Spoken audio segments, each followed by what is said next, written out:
Panorama group, जो सोचता है वो करता है। आपके अपने सपनों का आशियाना।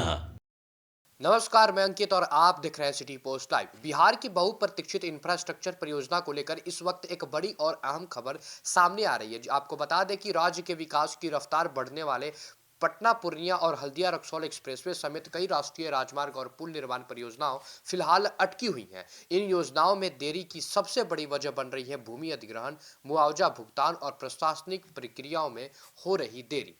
राज्य सरकार द्वारा वर्ष 2024 से 25 में घोषित की गई बड़ी विकास योजनाओं को जमीन पर उतरने में लगातार अड़चनें आ रही हैं। एक्सप्रेसवे, नेशनल हाईवे और फोरलेन सड़कों के निर्माण को लेकर जहां लोगों को तेज कनेक्टिविटी की उम्मीद थी, वहीं अप्रशासनिक बाधाओं ने काम की रफ्तार को धीमी कर दी है। आपको बता दें कि पटना पूर्णिया एक्सप्रेसवे और हल्दिया रक्सौल एक्सप्रेसवे की बात की जाए तो इन दोनों ही परियोजनाओं में भूमि अधिग्रहण की प्रक्रिया अभी शुरुआती चरण में है।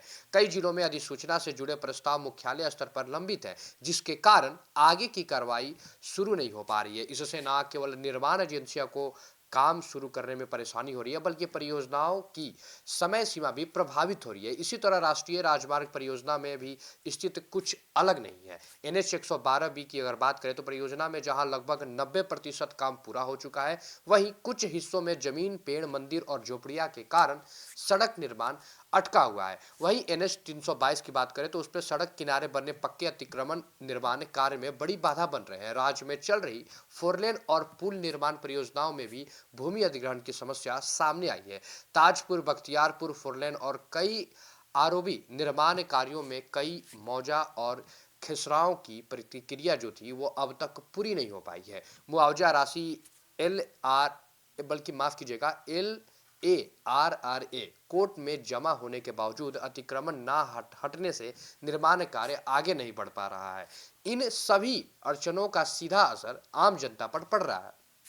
कई जगहों पर सड़क और पुल निर्माण का काम पूरी तरह रोकना पड़ा है, जिससे लोगों को मिलने वाली जो परिवहन है वो सुविधा में देरी हो रही है। इसके अलावा विशेषज्ञों की अगर बात की जाए तो इनके समितियों और सुनवाई की रिपोर्टें का लंबित रहना भी बड़ा समस्या बना है। रोसड़ा और रसायनंज जैसे क्षेत्रों में प्रस्तावित बाईपास परियोजना इन्हें रिपोर्टों के इंतजार में अटकी हुई है, जिससे अंतिम स्वीकृति नहीं मिल पा रही है।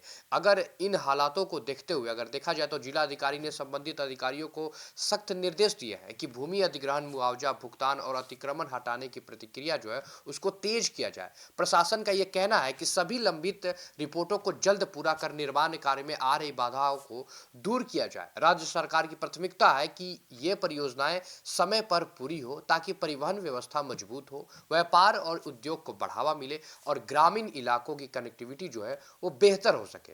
देखिए, अगर कुल मिलाकर देखा जाए तो बिहार के विकास की रीढ़ मानी जा रही एक्सप्रेसवे और हाईवे परियोजनाओं फिलहाल चुनौतियों से जूझ रही है, लेकिन प्रशासन के नए निर्देशों के बाद ये उम्मीद जताई जा रही है कि जल्द ही इनका निर्माण कार्य दोबारा गति पकड़ेगा। फिलहाल इस अपडेट में इतना ही। मैं अंकित और आप देख रहे थे सिटी पोस्ट लाइव।